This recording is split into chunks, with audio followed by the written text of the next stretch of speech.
Ассалаумағалейкум қазақ елі. Бүгінгі жаңалықтарға обзорды бастаймыз. Бүгін 3 ақпан 2026 жылдың. Так, бірінші жаңалықтан бастайық.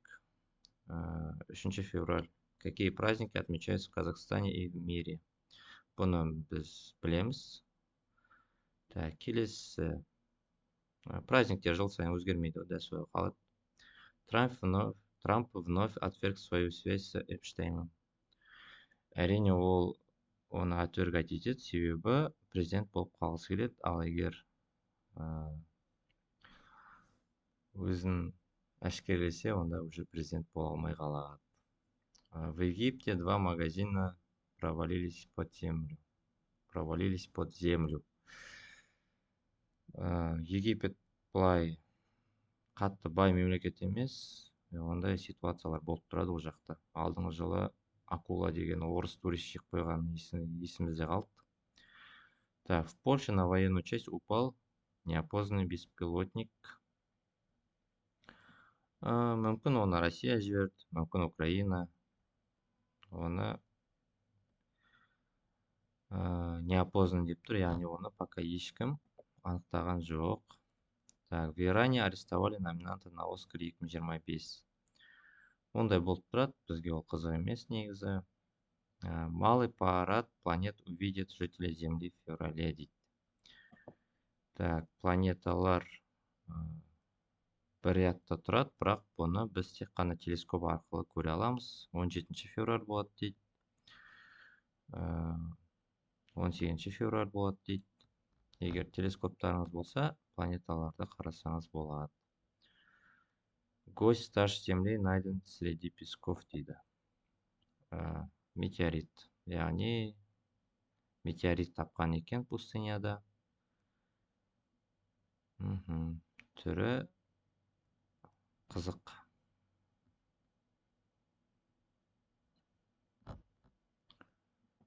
Жақсы, келесіне өтейік.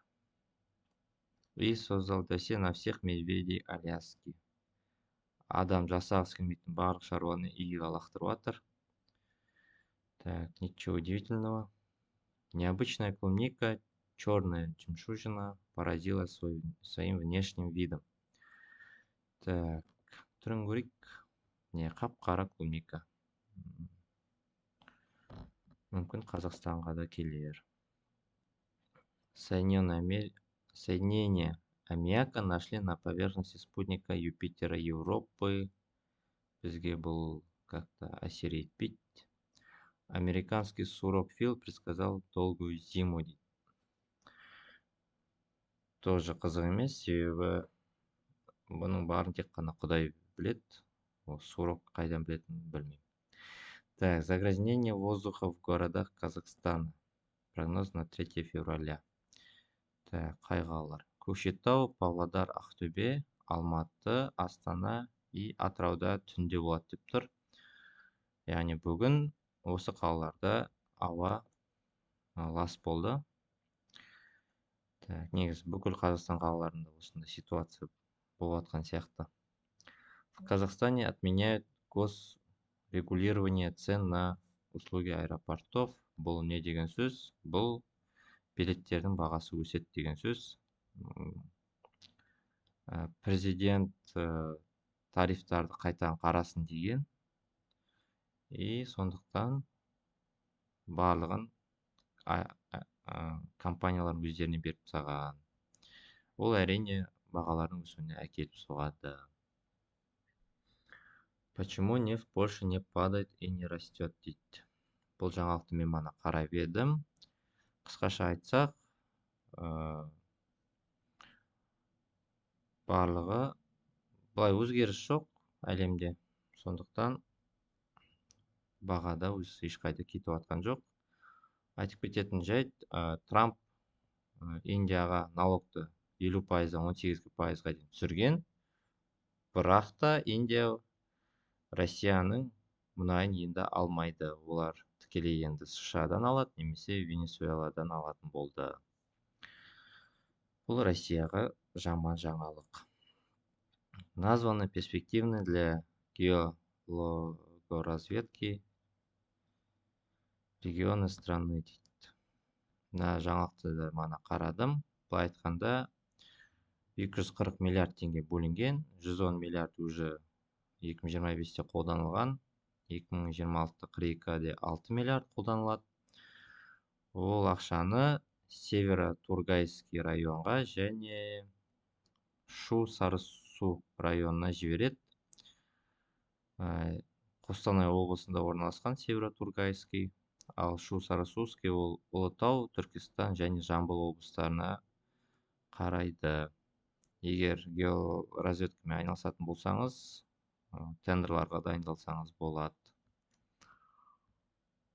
Так, оны міндетті түрде тендер арқылы жасайтын шығар. Золото резко развернулось вверх. Ну, алдында деген золото өте қатты түсіп кеткен, ондай қатты түскеннен кейін міндетті түрде де коррекция болады. Резко түссе, значит кішкене қайтадан көтеріледі.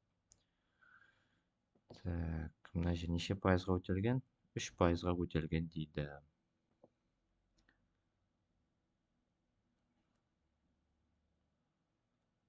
Трамп бросает вызов сырьевой зависимости. Та бір-екі мемлекетке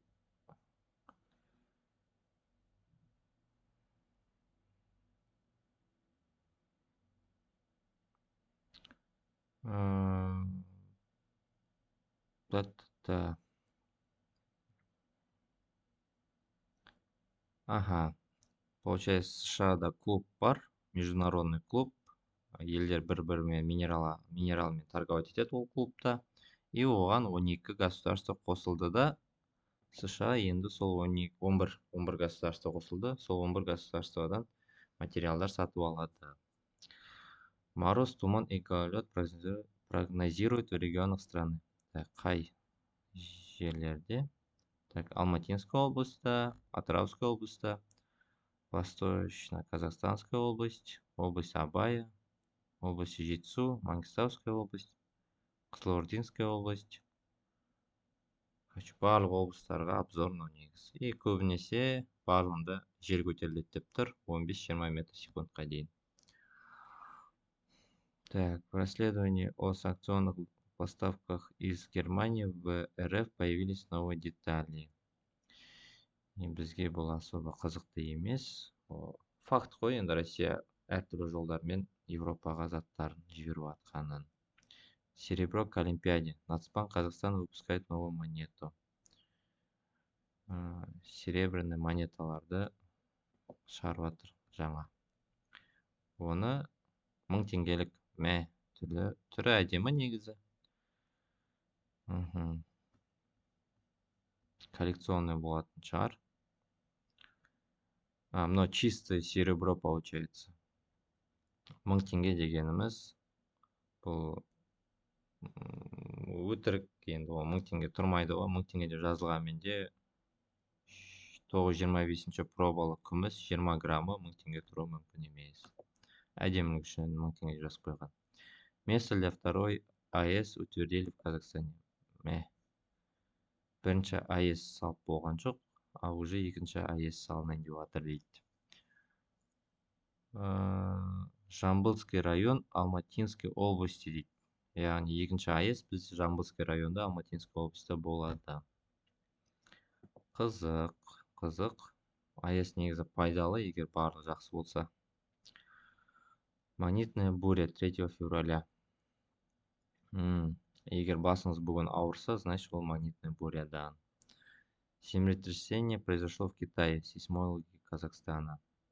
Китайда землетрясение болды. Бізде көбінесе Алматы жақта землетрясение болады. Так, Россия готова задействовать ВМФ для защиты нефтяных танкеров. ВМФ деген не екен? Военное сопровождение. ВМФ деген... военно-морской флот екен. ВМФ деген. Яғни, енді Россияның танкерлерін, Россияның кемелері қорғайтын болады. Военный кемелері. Гороскоп на 3 февраля. Мен гороскопқа сенбеймін, сондықтан қараймаймыз. Өте ұзақ кетіп қалады ол. Природное богатство Казахстана на миллиарды незаконно вывозили за границу. Мгм. Ол понятное дело енді. Ұрлықшылар барлық жерде бар. Соңында барлық ұрлықшылар ұстап алса жақсы болатын еді. Так, казахстанский лоукостер обрадовал путешествующих налегке. Так, получается, Fly Arslan енді 5 килограммның орнына 7 килограмм қылып жатыр, ал размерлері өзгермейді. Получается, енді біз 5 килограмммен билет алдық, енді оның орнына 7 килограмм болады. Жақсы жаңалық негізі. Власти Казахстана взялись за черный рынок воды. Черный рынок воды дегенді бірінші рет естіп тұрмын. Получается, даже біздің елде суды да ұрлап жүрген адамдар бар екен. Енді соларды ұстауға әрекет жасайды Қазақстан. Похищенного ребенка нашли мертвым под Петербургом. Петербург, ол, получается, Россияда болған. Қазасы қайырлы болсын баланың. Россияне будут жить в многоэтажных скворечниках. Получается, новый зданиялар салынып жатыр Россияда. Инвалидность без очереди. Как работает заочный формат? Так. Заочный формат. В РК расширили список болезней для заочного МСЭ. Получается, егер сіз инвалидностьке документ тапсырғыңыз келсе, оны сіз онлайн бере аласыз деген сөз ба? Заочный формат активный речь на первый этап.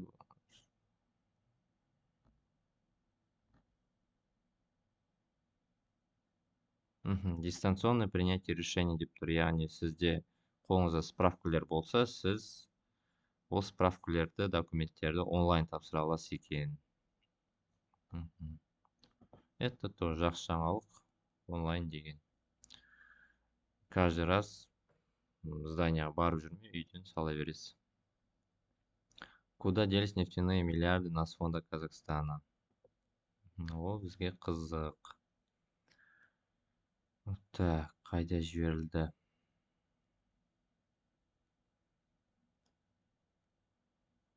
Так, 25 миллиард. Жоқ.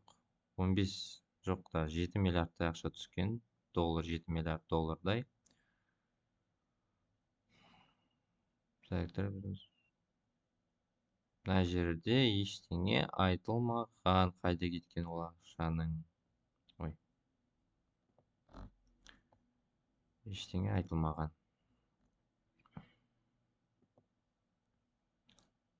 Так.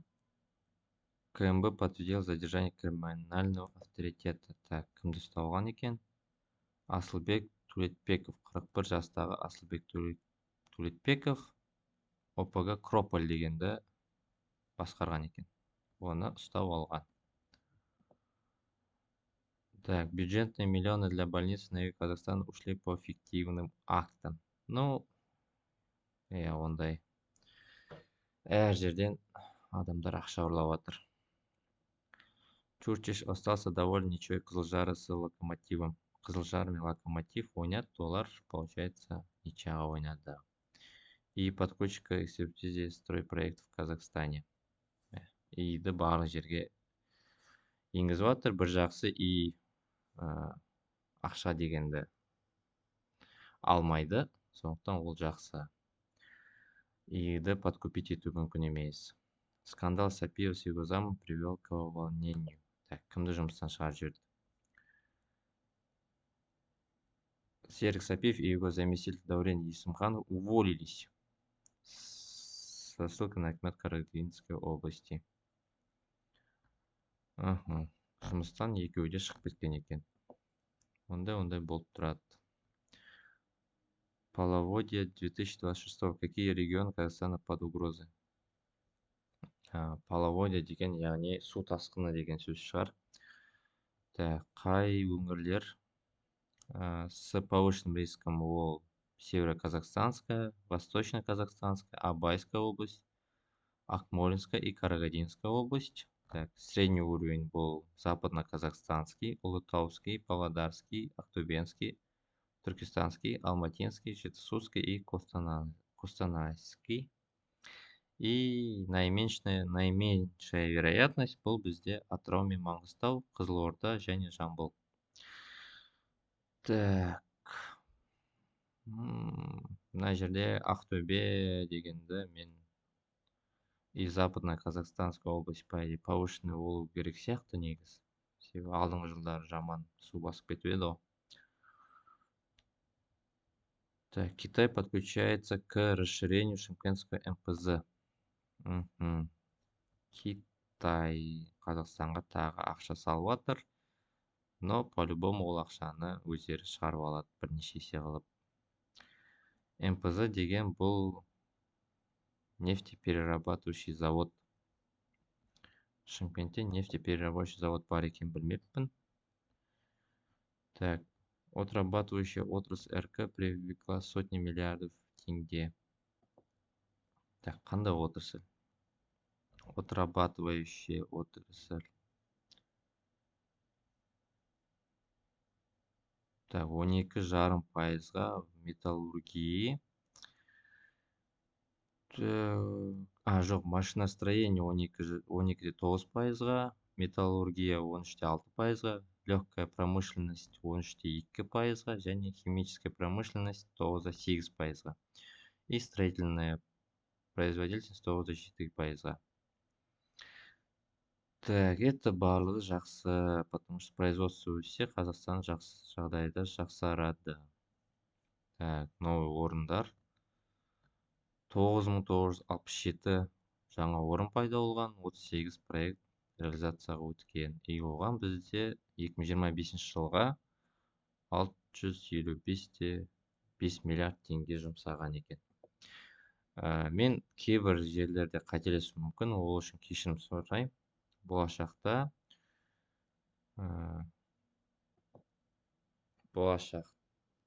жаңалықтар өзім заранее оқып алып, сізге более дұрыс информация беруге тырысамын. КМБ за месяц выявил более сотни коррупционных преступлений. Так, кешірім сұраймын.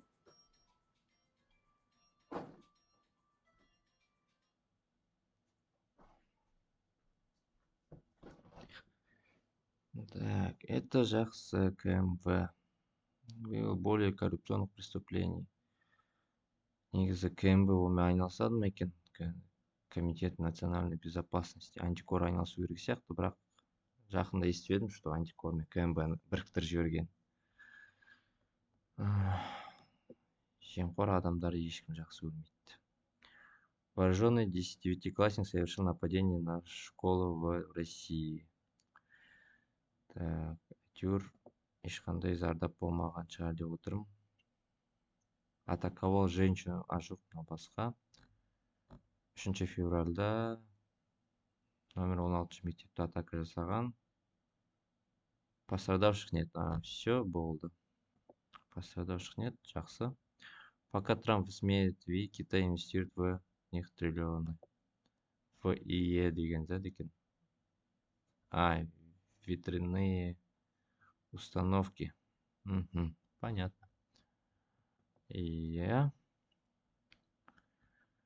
Ну, США-да оған особо производство жоқ, ал Китайда производство бар. Сондықтан Китай әрине оған ақша салады. Какие и сервисы запустят для казахстанских налогоплательщиков? Так. Вот. Салық бот деген пайда болады екен. И оны 910 және 300-ші отчеттар тапсыру қолданады. Ну, пайдалы сервис. Суд оштрафовал мужчину за оскорбление медика в Актюбинской области. Дұрыс негізі. Медиктер, мұғалімдер жұмыстар өте қиын. Оларда кез келген адам жамандай алады. Ондай жазалану керек деп ойлаймын. Животноводство дало 40% агропродукции в Казахстане. Дұрыс. Енді бізде, құдайға шүкір, 4 түрлік малды өсіріп біледі. Китай поддержит собственное производство говядины и молока. Это жаман, себебі Китай өздерінікін сатып алса, біздіңкін сатып алмайды деген сөз. Посольство РФ в РК обратилось к гражданам одной из стран Европы. Одной из стран Европы. Кімдікін? Швеция. С 1 февраля 2026 года гражданам Швеции, направляющимся в Россию, нужно иметь полис страхования. Бізге тым қатысы жоқ, не үшін қарадым оны. Фиктивные промокоды. Как в Астане обманули торговый дом? Мен примерно уже түсініп отырмын. Өтірік промокодтар жасап, скидка алып алған.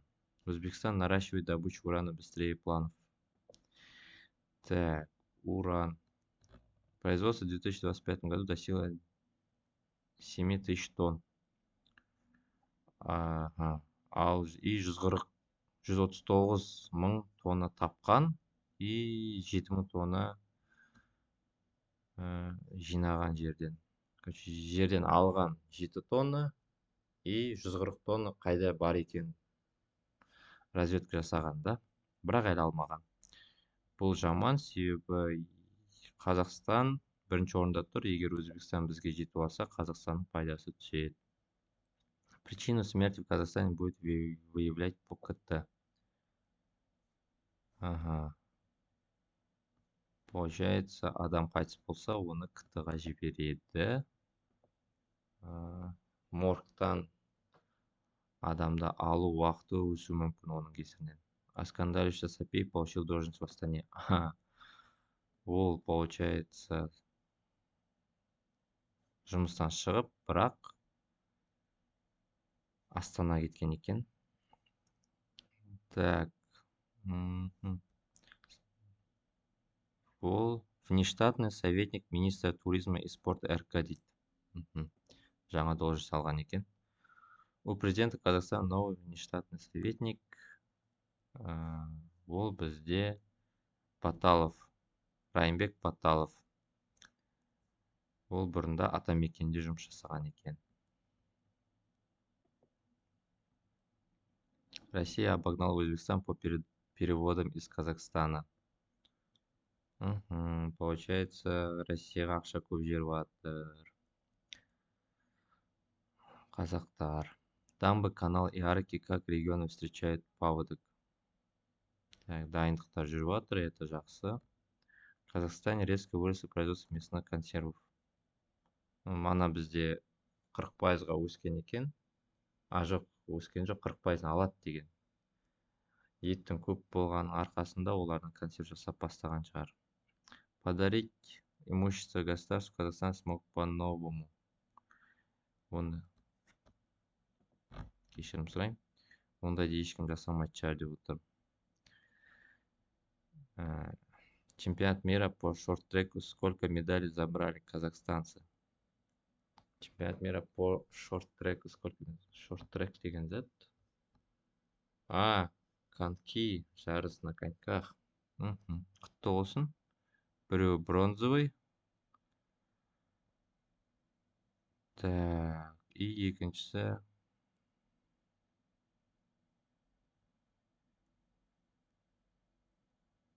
Так, бронзовый призер біріншісі. Бізде бұл Богдан Вехов. Женская эстафета по Елена Амирчук, Нури Алпысбай. Также поднялась на 3-ю ступень пьедестала. Мынау, получается, эстафеталық жарыс екіншісі. Тоже үшінші орын алған. Ол Полина Амирчук, Нурия Алпысбай, Гүлдана Жалмұхан, Анастасия Галечина. Тоже құтты болсын. Так, похищение вымогательства и поджог в Астане, его накрыли преступную группу. Мана ОПГ-ның бастығын бірге ОПГ-ның түгел адамдарын қамаған шығар. Так. Жақсы. Один из эпизодов произошел в Алмате. Адамды ұрлап, одан 12 миллион теңге сұраған. Так, әлі адамдарды ұстап жатыр. Барлығын тапса жақсы болады. На 14 трасса Казахстана временно отменили плату. Так, қай жерлерде? Көкшетау Петропавловскта, Павлодар Семей Кульбатау, Павлодар Омск, Астана Теміртау, Алматы Қонаев, Қонаев Талдықорған, Шымкент Қызылорда, Орал Самара, Орал Саратов, Астана Павлодар, Қызылорда Аральск, Ақтөбе Оренбург, Қостанай Троицк, Тараз Қайнар. Осы маршруттармен жүретін болсаңыз, тезірек жүріп алыңыздар. Пока что бесплатно. Так, 5 регион 60% ет өндірген дейді. Так, олар бізде, так, тезірек тауып алайын.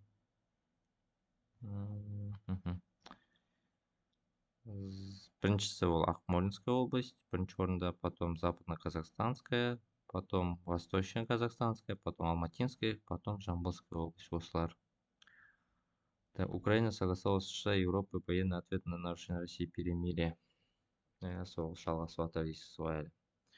Илон Маск объединил SpaceX и XIA в крупнейшей сделке цифровой отрасли. SpaceX скоро IPO-ға шығады. Ал мынаны қосып, получается, Илон Маск SpaceX-тің бағасын көтеріп жатыр. Денежные переводы. Из Казахстана стран чаще всего приходят деньги в Казахстан. Из каких стран чаще всего приходят деньги? Так, Россия. Россиядан келеді екен, потом США-дан келеді екен.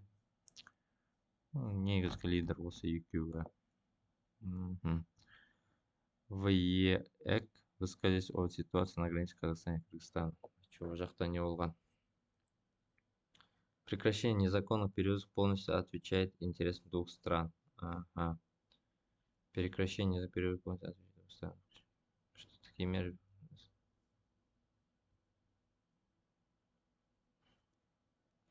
Так, Қазақстан мен Қырғызстан арасындағы таможенный проверкалардың срогы үлкейіп жатыр. Мысалға, машина өткісі келсе, ұзақта уақыт алып жатыр, себебі проверка күшейтіліп жатыр. Осы ситуация туралы айтқан екен. Бананы, лимоны, землянику, чернику выращивают в теплицах Казахстана. Жақсы жаңалық. Казахстан возобновил экспорт пшеницы во Вьетнам. Тоже жақсы жаңалық. Тарифы на перевод денег растут, а спрос падает. Тариф на перевод денег растут, а спрос падает. Международный переводты айтып отқан шығар, себебі бізде переводқа ақша комиссия алмайды. Так, это жақсы, бұл жақсы, себебі за границу ешкім перевод жасамаса, бізге жақсы. Ақша Қазақстанда қалу керек. В Казахстане не исключено слияние двух банков. Ага. For Freedom Bank басқа банкты сатып алғысы келіп жүрген сияқты.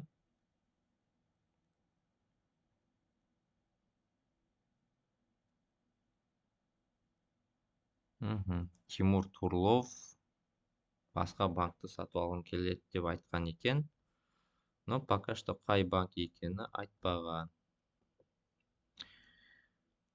Так, егер сатып алса, акциялар көбейетін шығар, себебі Фортобанк, Хомбанкты сатып алам дегенде акциясы өте жақсы көбейген.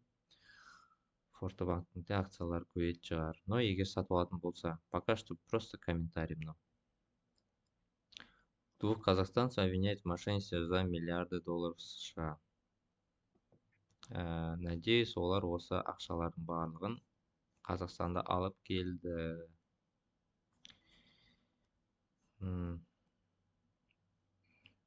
Так.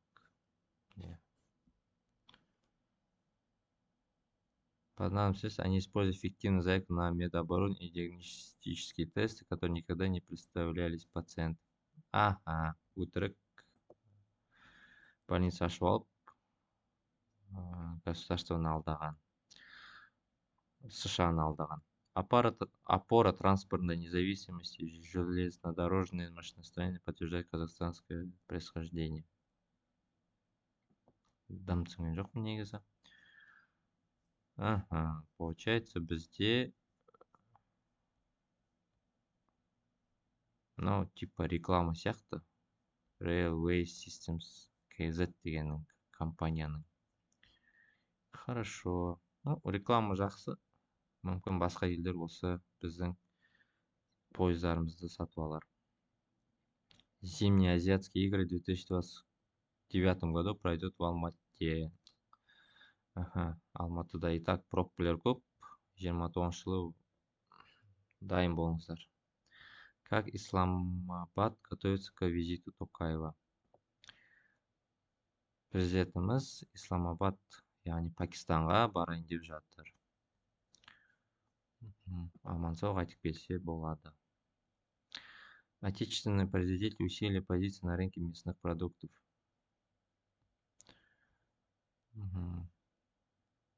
Жақсы жаңалық. Көбірек жазса бағасы түседі деп отырмын. Қазір бағалары өте қымбат еттің.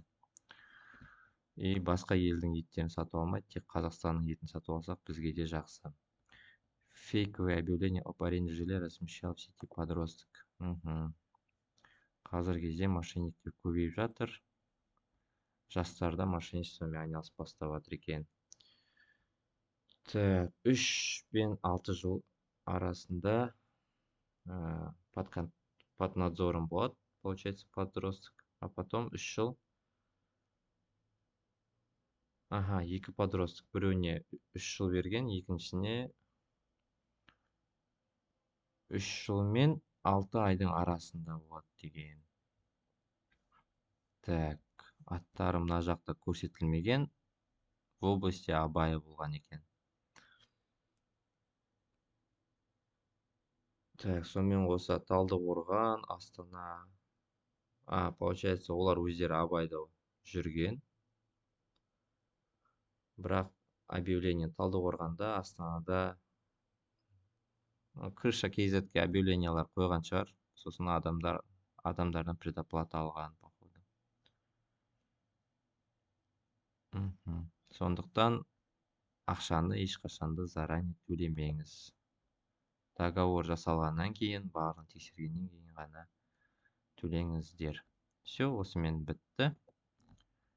Назарларыңызға рахмет. Басқа жаңалықтар пока жоқ. Ертең жаңа жаңалықтар болады.